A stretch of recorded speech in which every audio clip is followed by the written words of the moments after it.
ርእዩ ዘገብረ እግዚአብሔር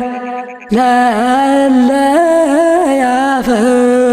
ያፈቅርዎ አብርሃ ወአጽብሃ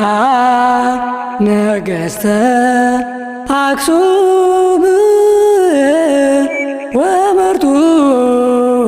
ለማርያም ርእዩ ዘገብረ እግዚአብሔር ለእለ ያፈቅርዎ አብርሃ